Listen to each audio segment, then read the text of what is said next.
ambitions is a rider. Yeah. Welcome back to the GuillotineGeeks podcast. Today we're joined by former amateur champion Christian Young. He's on the road to his first professional title now. Christian, thank you for coming on. Thank you, sir. I appreciate the time, man. Thank you very much. Oh well, let's jump straight into it. You moved from New South Wales to Colchester. What was the move with that? And Yeah. So I think it's 9 years this year. I've been in the UK. I came over in 2017 just to spend some time with my dad. I never really knew my dad. He's an Englishman, so I come over to spend some time with him. Ended up fucking around, and I was like, oh, let's put in for the English citizenship. Didn't think I'd get it, to be fair. Ended up getting it and found fighting, and now I stay. Now I stay for that, stay for that and the wife. So I don't know. And how did you get into MMA? to be honest, mate, just sort of fell into it. I've always known about MMA from like a not a super young age, not like how kids get to fall into it now, but I remember being like 10 years old, 11 years old, watching UFC with my uncle, and I remember my uncle showed me how to do a guillotine, a rear naked choke, and an armbar.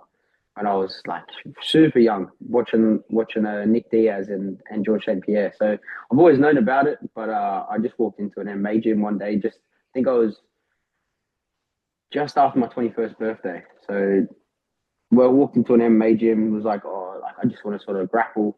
And I like, oh, have a go.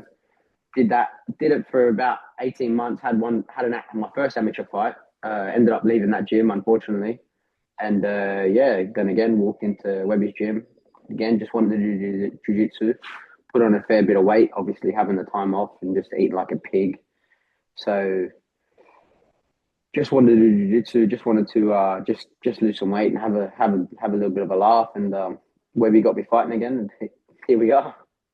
You've established yourself something massive in the UK scene, especially in the likes of Cage Warriors Academy. How important is that relationship to you? Like your first professional title shot now coming on the show that gave you your start really as an amateur.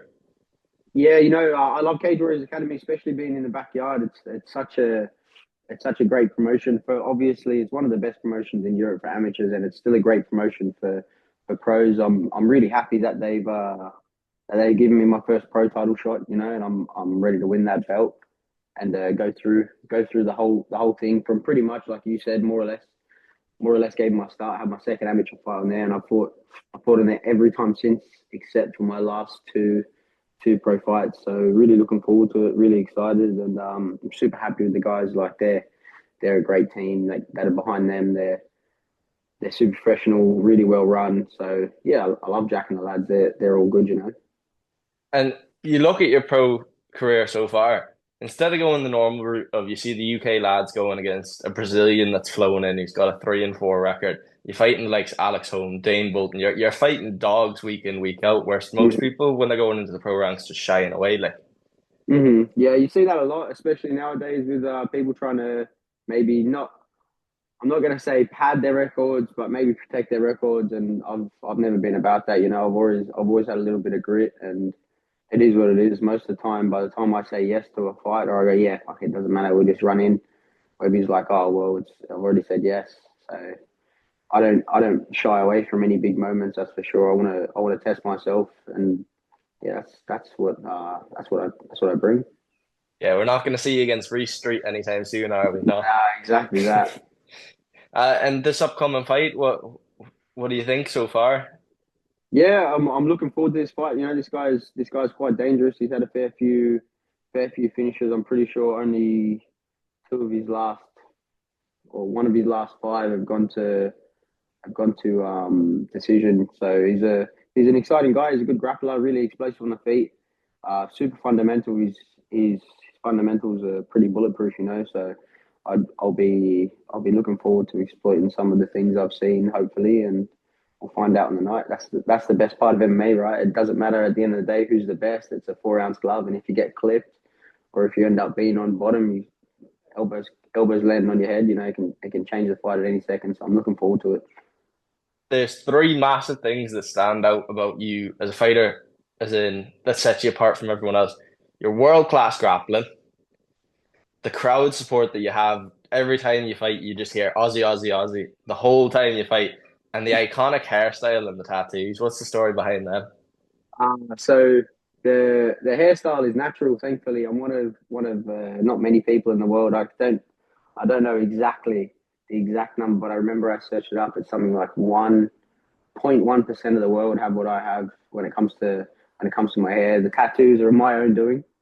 So so you can thank me for that, but you can thank my mum for the hair. So I'm quite lucky. Everyone goes through life looking for a unique factor to set them apart from the rest. I was just lucky enough to be born with it. And if you win this fight now coming up, well, you will win this. Confident in that. But just wondering, are you wanting to stick with Cage Warriors Academy, or are we going to see you in Cage Warriors? What promotions do you want to be in? To be honest, I'm happy to fight for any promotion. I don't want to set let's say set a complete path. There's no complete path in MMA. I'd love to start fighting a little bit more actively. Unfortunately, the last couple of months, obviously, I was a little bit injured after the last fight, so I had to rehab them injuries and stuff like that. And I think, especially over the last couple of months, I've learned to enjoy the quiet period, which has been a big problem for me. Like I hate the quiet period. I end up getting too fat. I end up getting out of shape, and I end up like throwing my life away a little bit, like a lot of fighters do, I'm sure. But I've used the quiet period to sort of hone in on the weight, so then I can be ready at any opportunity. So I'm ready to just gobble up some last minute opportunities, fight all over Europe, and get my name out there. I don't mind who I end up with. I just want to fight. What is the cheat meal then? Go on. Oh, the cheat meal. So I'm quite lucky that this little village I live in, about 15 minutes away, there's a banging pizza and pasta shop called Luca's in Manningtree. It's all home. It's all like homemade, real. Like when you eat a pizza from anywhere else, really, you feel like lethargic. You feel like you're gonna throw up. But Luca's, they do it the best. So it's a bit boring, but it's every Sunday. It's that good. Me and the missus go there, and she smashes a pasta. I smash a pizza, and it's just good like family vibes. It's a great place.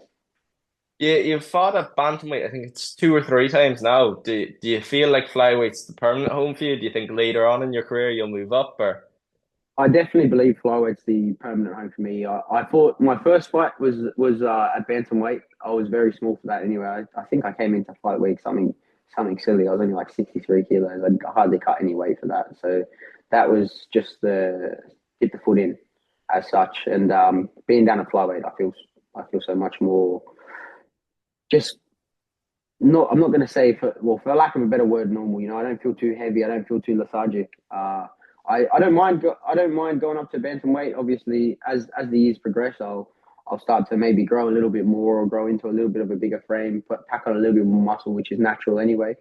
But definitely believe flyweight's the home for me, and I've got more than enough time there. I'm not the biggest fella in the room, quite long and gangly, so I make that pretty comfortably. So we'll keep making that until it becomes a problem.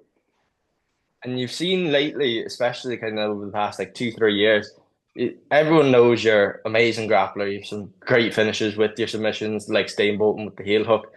But your striking's come on something phenomenal now. You look just as comfortable on the feet now as you do your grappling. What was kind of the changing point with that?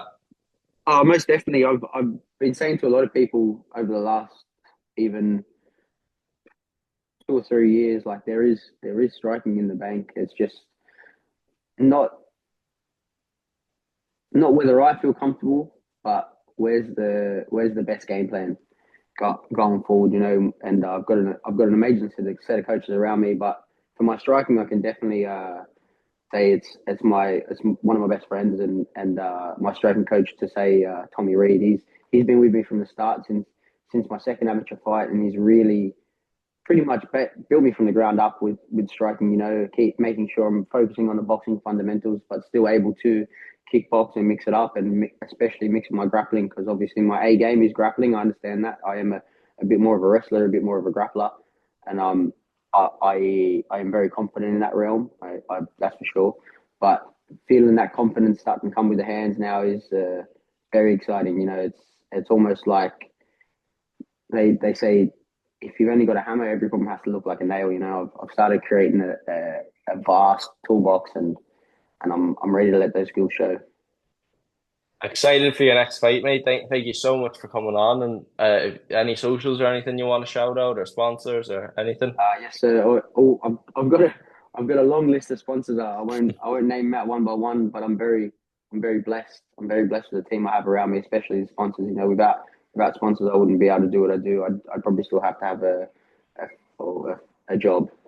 For lack of a better word, I don't. Everyone says it's a job, and it is a job. I understand that you have to gruel. Yeah, it's some grueling days, and you have to go through a lot of pain. But it's not really a job. I wake up and I hold pads with people. You know, sitting there saying like, yeah, 1, 2, 2, 1. You know, it's not really a job. I love it, and it makes me better as a teacher, and I believe it makes me better as a fighter. So I can't thank my sponsors. You know, they're the best thing that's happened to me. They help me so much, and that without them, I wouldn't be able to do what I do. Obviously, the team around me I have at the Combat Institute, all the lads there are unreal.